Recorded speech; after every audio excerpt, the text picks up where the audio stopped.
ಈ ಪ್ರಕರಣ ನಿಮ್ಮ ಕುಟುಂಬವನ್ನು ಟಾರ್ಗೆಟ್ ಮಾಡೋದು ಮೂಲ ಉದ್ದೇಶವೇ ಅದು.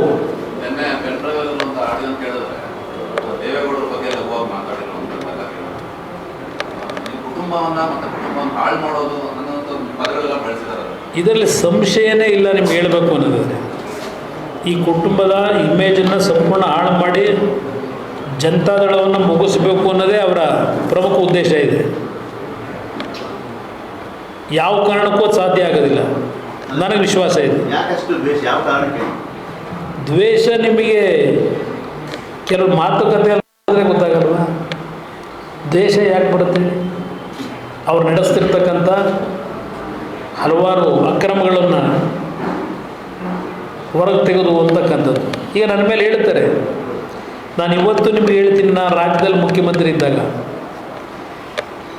ಶಿವಕುಮಾರ್ ಅವರ ವ್ಯವಹಾರದಲ್ಲಿ ಏನು ಕೆಲವು ಸರ್ಕಾರಕ್ಕೆ ತೆರಿಗೆ ಕಟ್ತಕ್ಕಂಥ ಹಣದಲ್ಲಿ ದೋಖ ಮಾಡಿದರು, ಅದ್ರ ಬಗ್ಗೆ ಅಧಿಕಾರಿಗಳ ಕ್ರಮ ತಗೊಂಡ್ರೆ ಅದನ್ನು ನನ್ನ ಮೇಲೆ ದೂರಿದ್ರೆ ಏನಾಗುತ್ತೆ? ನಾನು ರಾಜ್ಯದ ಮುಖ್ಯಮಂತ್ರಿಯಾಗಿ ಯಾವುದೇ ವ್ಯಕ್ತಿಗಳ ಬಗ್ಗೆ, ಯಾವನೇ ಒಬ್ಬ ಪೊಲೀಸ್ ಅಧಿಕಾರಿ ಇರಲಿ, ಯಾರೇ ಒಬ್ಬ ಕಾನೂನು ವ್ಯಾಪ್ತಿಯಲ್ಲಿ ಬರ್ತಕ್ಕಂಥ ಆಫೀಸರ್ಗಳಿರಲಿ, ನನ್ನ ಶತ್ರುಗಳನ್ನು ನಾಶ ಮಾಡಲಿಕ್ಕೆ ಅವ್ರನ್ನ ದುರುಪಯೋಗ ಪಡಿಸ್ಕೊಂಡಕ್ಕಂಥದ್ದು ಒಂದೇ ಒಂದು ಪ್ರಕರಣ ಯಾರಾದರೂ ಇವತ್ತು ಹೇಳ್ಬಿಟ್ರೆ ರಾಜಕೀಯದಲ್ಲಿ ನಿರ್ವಹಿಸುವಂತೆ, ನಾನು ಯಾರಾದರೂ ಒಬ್ಬರ ಬಗ್ಗೆ ಇವತ್ತು ನಾನು ಹಲವಾರು ಬಾರಿ ಹೇಳಿದ್ದೇನೆ. ನಾನು 2ನೇ ಬಾರಿ ಮುಖ್ಯಮಂತ್ರಿ ಆದಾಗಲೂ ಕೆಲವು ಅಫಿಷಿಯಲ್ ಪೋಸ್ಟಿಂಗ್ಗೆ ಹಣದ ಆಮಿಷ ಒಡ್ಡಿದ್ರು. ನಾನು ಆ ರೀತಿ ಬಂದಂಥವ್ರನ್ನ ದೂರ ಇಟ್ಟೆ. ಈಗ 1ನೇ ಬಾರಿ ಮುಖ್ಯಮಂತ್ರಿ ಇದ್ದಾಗ ಲಾಟ್ರಿ ಬ್ಯಾನ್ ಮಾಡಿದಾಗ ಯಾರೋ ಬಂದಲ್ಲಿ ವಿಂಡ್ಸರ್ ಮೇಲೆ ಕೂತಿದ್ನಲ್ಲ, ಯಾರೋ ನಮ್ಮ ಆಫೀಸರ್ ಬಂದು ಹೇಳಿದ್ರು, ಸರ್ ನೋಡಿ ಬಂದು ಕಾಯ್ತಾ ಇದ್ದ ನಿಮ್ಮನ್ನು ಭೇಟಿ ಮಾಡಬೇಕು ಅಂತ. ಗೆಟ್ ಔಟ್ ಅಂದೆ. ಇಂಥ ಪಾಪದ ಹಣದಲ್ಲಿ ನಾನು ರಾಜಕೀಯ ಮಾಡಬೇಕು ಅಂತಕ್ಕಂಥದ್ದು ನನ್ನ ತಂದೆ ನಾನು ಕಲಿಸಿಲ್ಲ ಅಂತ ಹೇಳಿ.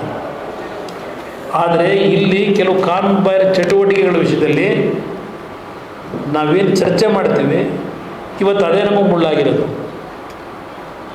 ಇನ್ನೂ 2 ಕೇಸ್ ನಾನು 12 ವರ್ಷದಿಂದ ನಡೆಸ್ತಾ ಇದ್ದ ನನ್ನ ಮೇಲೆ.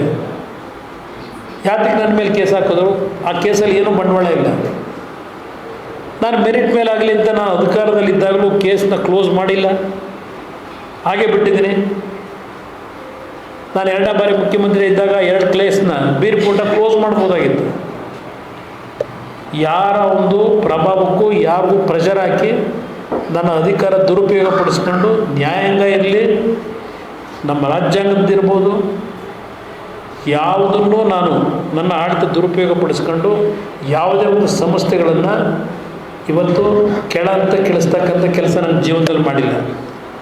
ಈಗಲೂ ಅದನ್ನೇ ಹೇಳೋದು, ಇದು ನಾವು ಯಾವೊಂದು ಪಾರದರ್ಶಕವಾಗಿದ್ದೇವೆ ಅದೇ ಕೆಲವರಿಗೆ ಇವತ್ತು ತಡಿಲಿಕ್ಕೆ ಆಗ್ತಾಯಿಲ್ಲ.